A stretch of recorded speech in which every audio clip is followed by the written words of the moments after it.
बोलो सदगुरु महाराज की जय। आज के आनंद की जय।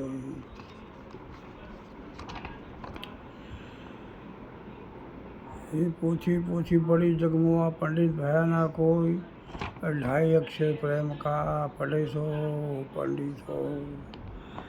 न्यामनारो नवखंड से भीतरे भरपूर, सड़क सड़क समरस सदा नहीं निकट नहीं दो। સુરતા ગઈ સતલોકમાં જો અનુભવ્યાનો દેશ, ચંદ્ર સૂર્ય ચોગમ નહીં જા નહીં પવન પ્રવેશ, અગમ ભૂમિનાય સ્થાન વન પંડે પરખ્યા પ્રાણ જો, વેદ ભણે રસના વિના ભણવે વેદ નિર્વાણ જો. જે સ્થાને કેમાં સ્થિર થયું જ્યાં નહીં છાયા નહીં ધૂપ, દયાળ દયા ગુરુદેવની નામી થયો નામ સ્વરૂપ. ઓછે પરાણી પારથી આવે વસ્તુની છે, દિલ વાણેથી વાણી કથે પીછે સૌ ફેર. એ શબ્દ સનન મૂળ કમળ દેખાયું, તે વિકસે વારંવાર અભર ભરાયું. તે મન પવનની સાથ સંપૂર્ણ ખોલે, ને અક્ષરમાંથી કંકેર બોલે. એ ભણ્યા ના જાણે પાળ ગણ્યા ગુંચવાયા, કહે દયાળદાસ ગુરુ છે હરી પાર. સદગુરુ મહારાજ. આજે આપણે ભજનનો સત્સંગ કરીશું. એ નામ છે પીછોભાઈ પંત સુજા. પીછોભાઈ સંત સુજા, સ્વરૂપ શ્રી રામનો, પાઈ પદાર્થ દેહ મણી માઈ નામનો, પાઈ પદાર્થ દેહ મણી માઈ નામનો. પીછોભાઈ લખી, પીછો એટલે જાણો અથવા પ્રાપ્ત કરો.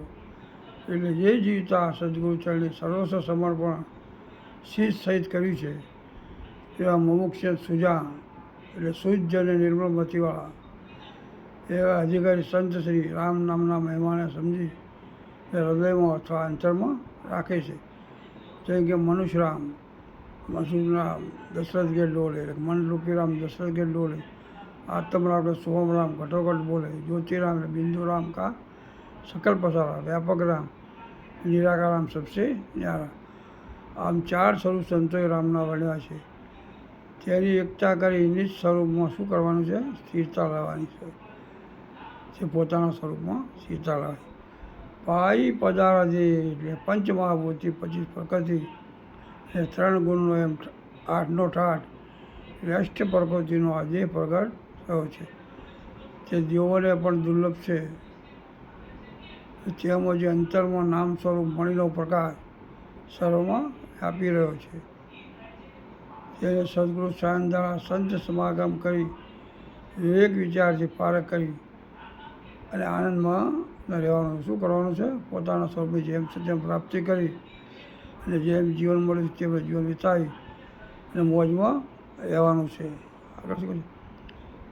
નામ તણો પરવેશ ચરાચરમાં જુઓ, નામ યદાની કંદવાજી જ વેલવું, નામ યદાની કંદવાજી જ વેલવું. પીછોભાઈ સંત સુજા, સ્વરૂપ શ્રી રામનો. એ નામ તણો પડે છે. એટલે નામ આ સર્વ વિશ્વમાં 10 દિશાઓમાં એ સર્વ ચરાચરમાં તેનો પ્રકાશ સર્વત્ર ફેલાઈને વ્યાપી રહ્યું છે. તેના સિવાય કોઈ ઘાટ વસ્તુ કે પદાર્થ ખાલી નથી. આવો તેનો મહિમા છે. કેવો મહિમા છે કે તેના સિવાય કોઈ પણ વસ્તુ ખાલી નથી. જ્યાં જુઓ ત્યાં ભરપૂર રહેલો છે. નામ સ્વરૂપ અનાદિ પ્રગટ છે. જ્યારે કંઈ પણ નહોતું ત્યારે પણ તે હતું. હાલ અત્યારે વર્તમાનમાં પણ તે બોલી રહ્યું છે. અને આ દેહની હાથી નહીં હોય પણ તે રહેશે. એવું જે નિત્ય પણ વ્યાપી સર્વ જગતની ઉત્પત્તિ સ્થિતિને લઈ પોતાની શક્તિ દ્વારા કરાવે છે અને પોતે અનંત સ્વરૂપી સર્વમાં સત્તા સુણા આપી લીલીપને અચળપણે સર્વમાં રમણ કરી રહ્યું. શું કર્યું છે? તે તત્વ સર્વમાં રમણ કરી રહ્યું છે. કેમ? સત્તાને સ્ફૂર્તિ આપી. અવરતણી હોય આ સમજ કરી પરહરો આપ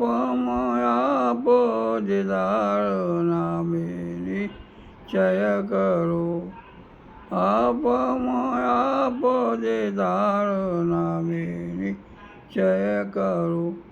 વિશ્વભાઈ સંત સુજાણ સ્વરૂપ શ્રી રામનો. શું કહે છે? અવર્તણી એટલે કે બીજા કોઈની આશા કરતા હોય તો છોડી દેજો, લખમ મૂકી દેજો. એક શ્રી રામ નામને પોતાના હૃદયમાં એ સમજણમાં ધારણ કરીને રાખવાનું છે અને પોતાના અંતરમાં જિજ્ઞાસા જગાવી સદગુરુ ચરણે સર્વ સમર્પિત થઈ નિજ નામ સદગુરુ ચરણે નિશ્ચય કરી અને નક્કી કરવાનું. શું કરવાનું છે?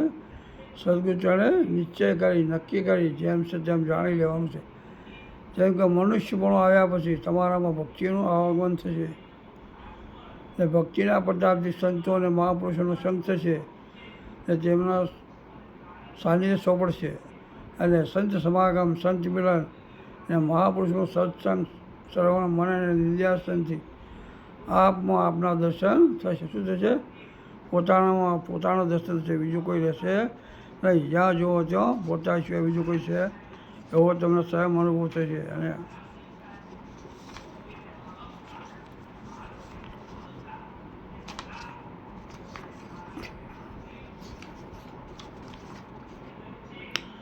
ત્રિવેણી ઘર માહી મળી રહ્યો નાથ શું.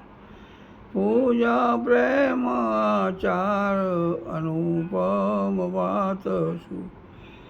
પૂજા પ્રેમ આચાર અનુપમ વાત શું. વિશ્વભાઈ સંત સુજાણ સ્વરૂપ શ્રી રામનો. શું કહે છે? ત્રિવેણી ઘરમાં એટલે કે ઈંગળા, પિંગળા અને સૂક્ષ્મણા આ ત્રણે નાડીઓ સાથે પોતે જ વ્યાપી અને ચેતના બક્ષી. શું કર્યો છે? સ્વયં પોતે જ વ્યાપીને ચેતના આપી રહ્યો છે. પૂજા પ્રેમ આચાર એટલે સગુણ સ્વરૂપે સમદ્રષ્ટિ ભાવ, સેવા, કર્તવ્ય કર્મ, નિષ્કામ કર્મ અને સર્વ પ્રાણીઓ ઉપર દયા અને કરુણા અને સર્વને પોતાના સ્વરૂપે દર્શન કરવા તે શું છે? પૂજા છે. વાણીને વર્તનમાં શુદ્ધતા, વાત્સલ્યતા, સર્વમાં પોતાના દર્શન થવા તે નિર્મોહી શુદ્ધ નિજ પ્રેમ છે. શુદ્ધ આહાર વિહાર, નિર્મળ જલપાન, સંત મહાપુરુષોનો સંગ એ સદગુણની શાન રહિત મધુર દિવ્ય વાણી આચાર છે. નિસ્વરૂપ પ્રેમીનું આ મુખ્ય વર્ણન થાય એવું નથી, કારણ કે તે પ્રેમીનું આ મુખ્ય વર્ણન કરી શકાય એવું નથી, કારણ કે તેનું વર્ણન દેવો પણ એના ગુણ ગાઈ રહ્યા છે. પદોભાઈ વચન વિચારી સંચો કરી નામનો. શબ્દમાં સુરતા મિલાવી મુકામ શૂન્ય ગામનો. શબ્દમાં સુરતા મિલાવી મુકામ શૂન્ય ગામનો. વિઠોભાઈ સંત સુજાણ સ્વરૂપ શ્રી રામનો.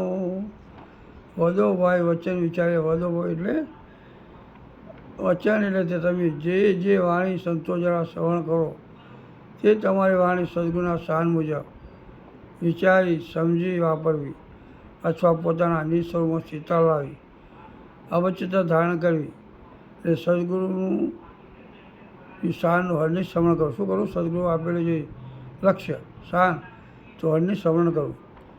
સુરતા શબ્દમાં મળી જાય એટલે કે શબ્દમાં સમાઈ જશે ત્યારે અસલ કર્મમાં શરીરને ઠેકાણે બેસશે. એ જ તેનું સાચું મુકામ છે.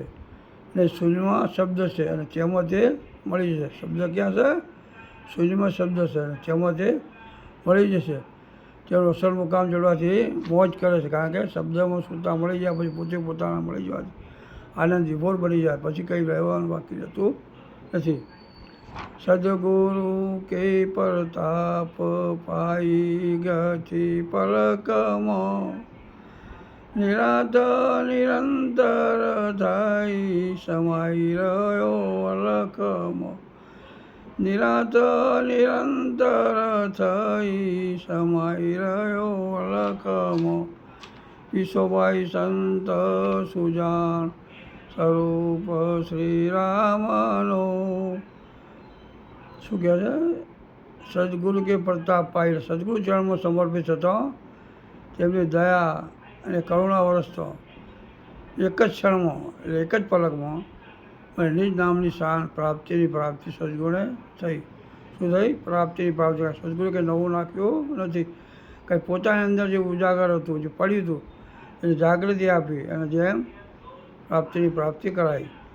નિરાંત મહારાજ કહે છે, મને સદગુરુ પ્રતાપથી આ પરમ શાંતિ અને નિર્ભય ગતિ મળી છે. કેવી મળી છે? નિર્ભય ગતિ. કોઈ પણ ટેન્શન, શાંતિ, જ્યાં જુઓ ત્યાં સર્વસ્વ પોતાનું, બીજો કોઈ પરાયું લાગતું નથી. જ્યાં જુઓ ત્યાં પોતે પોતા સિવાય બીજું દેખાતું નથી. એવું સ્વયં અળંગ સળંગ જેવું થઈ ગયું છે. એટલે અભય ગતિ મળી છે. ત્યારે મારું અંતર ટળી ગયું છે અને હું નિરંતર થયો છું. અને સમદ્રષ્ટિ, સમભાવ પ્રગટ સ્વરૂપમાં અલખનું એક સ્વરૂપે દર્શન નિજવૃત્તિ સમક્ષ થઈ રહ્યું છે. જ્યાં જુઓ ત્યાં મારું દર્શન થયું છે. આપમાં આપ, જેમ કે પોતામાં શ્રી કૃષ્ણ, કૃષ્ણના બીજું ઠાળ બોલો હરિરસ પીજે, જેમ કે સ્વયં સિવાય બીજું કંઈ છે નહીં. સદગુરુ મહારાજ કી જય, રામ મહારાજ કી જય, સર્વ સંતાન કી જય.